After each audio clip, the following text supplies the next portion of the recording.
could see something in the kitchen cabinet. That's hiding a 50-year-old mystery. But will it also turn up treasure? I would appraise it at... Our expert tells them what they've got. And a spooky garage. I thought, what in the world are these? Reveals this Missouri home's hidden past. Then, find out what links this Virginia home to one of America's founding fathers. Next on If Walls Could Talk. Hi, I'm Mike Siegel. When our first homeowners bought their dream cottage, they got more than they bargained for. Inside, they found a collection of valuable antiques that someone had left behind. And that was just the first clue that their home had a story to tell. When the Barton family first saw this home in Natchitoches, Louisiana, it was in horrible shape. But Becky, Billy, and their son Lane were up for the challenge. The exterior of the home had not been cared for in quite some time. Trees had not been trimmed, the grass was grown up, and so really a passerby would probably have thought the home needed to be torn down. The inside of the 1924 cottage was a disaster too, filled with years worth of stuff that nobody wanted. Did you have any idea if any of the stuff was valuable left behind? We felt like it was. Yeah, the whole family has always enjoyed antique shopping, and so we knew that some of the furniture and belongings inside were of value. So not only you bought a house, but it was like a little museum. Who left all this stuff behind? Whoever it was had good taste, because the home's antique mirror and grandfather clock both looked pretty fancy. They also looked like they could be worth big money, and the Bartons were dying to find out. But first, they had tons more stuff to sort through, in every room. We came in and all the crystal was laid out on the dining room table. We figured that probably, since there was dried up poly on the mantle, that they had just left the crystal there that they had used the Christmas before. So how many pieces of this crystal did you find? We found all this that's up on these shelves and all that is below. It was stuck in drawers, and you know, it was out on the table. And Now you got more crystal than you know what to do with it. yes. As the treasure hunt continued, Becky and Billy found another antique that looked pretty valuable. It's the only piece of furniture that we kept in the same location that it was. The Victorian sideboard was in excellent shape, and there was still china hiding inside. In fact, it seemed like there were surprises around every corner, even under the sink. I could see something in the cabinet, the kitchen cabinet below, and I didn't want to stick my hand back there, so I'd asked my husband to pull it out so we could see what it was. And when he pulled it out, it was this piece of Fostoria, a cake plate, and they had used it to hold up the kitchen shelf, the cabinet shelf.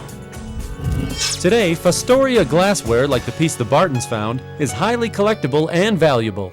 It was clear that whoever once lived here liked to entertain. The place had enough glasses and dishes for big parties, but who were these entertainers? As the Bartons kept exploring, they started finding clues, like old artwork hidden away in a drawer. Well, describe what was going through your mind when you first opened that drawer and saw all these. Why someone would stuff them in that drawer.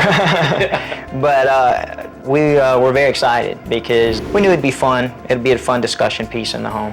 The art prints depicted houses in the area, and they were signed by the artist, Irma Somprak Willard. No, was this a name you had seen before or heard before?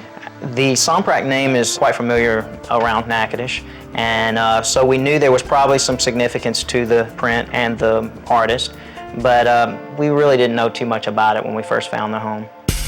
Could the prints also be valuable? And why were they stuffed in a drawer? Lane got the next clues when he and his dad headed up to the attic. That's where they found the home's original blueprints, plus a stash of letters and photos. These are just a small sample of the things that we did find in the attic, but it was quite an adventure to go through all of the stuff and try not to fall through the ceiling in getting to all of this stuff. It gave us a chance to really get to know the people that had lived here. The Bartons learned that the last person to live in the home was named Eileen Somprak. Aha! That last name was on the prints they found. Was she related to the home's artist? Lane and Becky searched for clues in Eileen's letters. This letter here was from a Mr. Jim, and when Miss Eileen was a small child, he would write to her and he'd call her his little Miss Sunshine or his little angel. I love how he addressed this one. To Dear little Lady Eileen, a grand and adorable little southern baby, in God's beautiful Red River Valley, away down south in Dixie. Woof, that's quite a title. It's a poem in itself. Yeah, exactly. From 1933. 5 a.m. He was burning the midnight oil on this one. The Bartons also found love letters Eileen later got from boyfriends, including one who was a soldier in World War II. April 1944, and it says, Eileen, dearest, I'd be willing to bet $1 million to 1 and be sure I'd win that you were the prettiest girl in the Easter parade. Am I correct? And it goes on and on like this, doesn't it? And this was sent by V-mail, which was the way they sent the war mail during that time. So it was this small, and they would put it in these little envelopes like that? But Eileen married someone else, an Air Force pilot, and they lived in this house for more than 20 years, and the Bartons believed they were the ones who left all the servingware behind. But one mystery still remained. How was Eileen related to the artist who did those art prints? As we discovered the pictures and the family photo albums and started seeing the names and then finding the ink drawings also, we kind of put 2 and 2 together. It turns out that the artist, Irma Somprak Willard, was Eileen's aunt, and Irma was pretty well known in these parts. Irma founded an artist colony right here in Natchitoches, and she must have given those prints to her niece as a gift. The Bartons framed 4 of them, and they can't help wondering if they're valuable. Would you like to find out? Oh, yes. I think I can make that happen today. All right. The Bartons are in luck, because we've invited appraiser Elise LeRae, former auctioneer at the famed Christie's Auction House, to check out the art and antiques they found. Hi. Come on in. I'm Elise. Will the Bartons get good news? Is the art they found really a picture of wealth? They're signed, which is nice. Will that grandfather clock chime in with a high price tag? The carving's a little crude, but I like it. Is that mirror as pricey as it looks? It's nice. Is that Victorian sideboard an antique dealer's dream? Wow, it's in great condition. I love the burled wood. The Bartons will have to wait until Elise is done investigating to find out.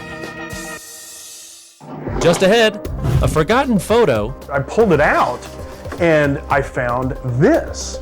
sends this Missouri homeowner searching to find out more. And later, will the Barton family get good news? Is the antique mirror they found really worth a fortune? I would appraise it at... Our appraiser tells them what they've got when we return.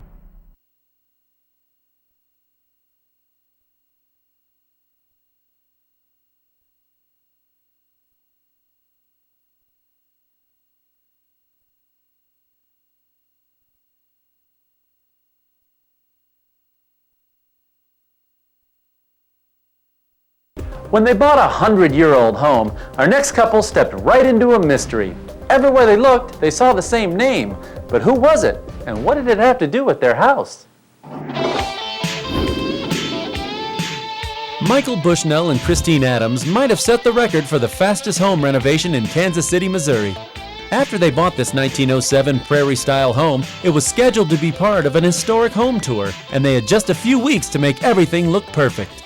We stripped and refinished the floors, gutted and redid the kitchen, gutted and restored the bathroom, total tear off and resheet on the roof, and we poured a new basement floor. Literally, the contractors were going out the back door as the tour guests were coming through the front door.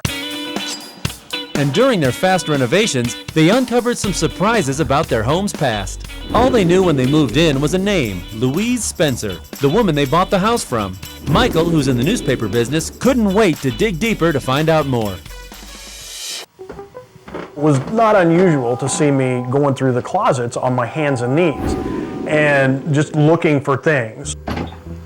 While cleaning out the closet, he made his first discovery, a brass nameplate engraved with another name, Charles Spencer. Was this Louise's husband, or maybe her father? And there was more where that came from. You kind of feel around up on the shelves, and I felt cardboard. I pulled it out, and I found this, which is a nondescript baby picture. Next, while cleaning out the kitchen cabinets, Michael found a pack of cigarettes from 1910 and part of a yardstick with the name Spencer Service Station. There was that name again, Spencer. Based on what we had found so far, it really whet our appetite to dig a little bit deeper, to leave no stone unturned. The attic turned out to be a treasure trove of mysterious finds, like this bedpan from 1900 and a giant monkey wrench that looked like it came from the 1930s. What were they doing up in the attic? Next, he found a magazine called the American Poultry Journal from the 1920s. It made me a little bit curious as to what the former owners of the house had been involved with on a professional level. Out in the garage, Michael made some of the most shocking discoveries yet. There was an old mechanic's toolbox and some giant jars. Then he noticed a bunch of grocery store scales hanging from the ceiling.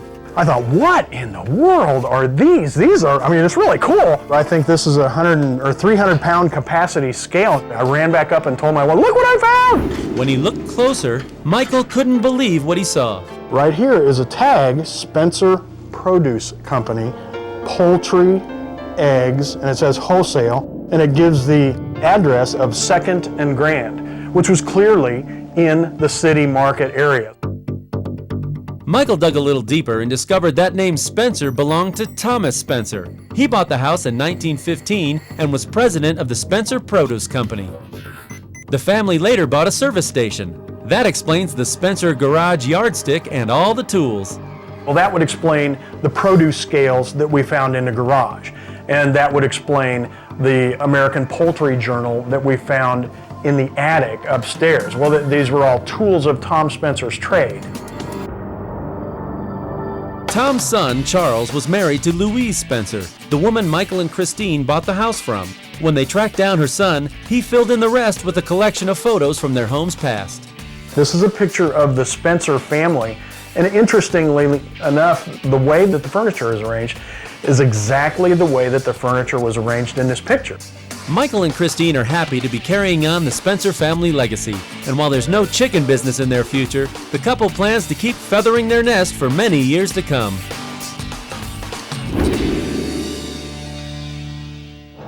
Up next, finding clues that link this Virginia home to a U.S. president. Then, will those artist prints the Bartons found be worth a wad of cash? Any idea what they're worth? Our expert reveals the shocking truth when we come back.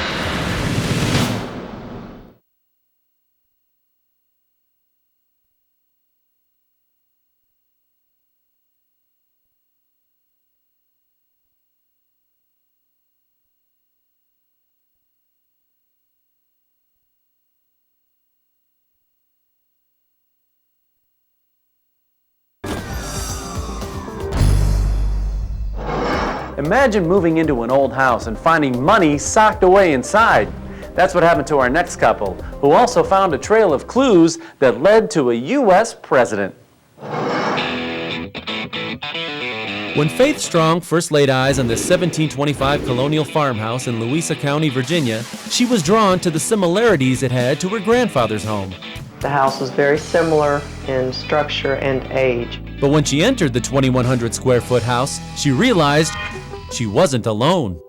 We had a dead woodpecker in one room. We had a squirrel in the attic. Her realtor told her the house was the historic birthplace of Dabney Carr, a famous politician and a close friend of Thomas Jefferson. He was born here back in 1743, and he and Thomas Jefferson went to school together and became fast friends. And Dabney Carr later married Thomas Jefferson's sister Martha. After years of neglect, the home was in desperate need of a fix-up. We had really no kitchen, so I had to demolish the kitchen, basically. But as she worked, she discovered her money pit had some beautiful original features. Well, there's quite a bit of walnut wainscoting. Some of the doors are solid walnut, some are hard pine. Faith's next discovery came courtesy of that little squirrel who got loose in the house. He was very active and rambunctious, and I was trailing him, trying to get him out of my house. The squirrel's mischievous trail led her up to the attic.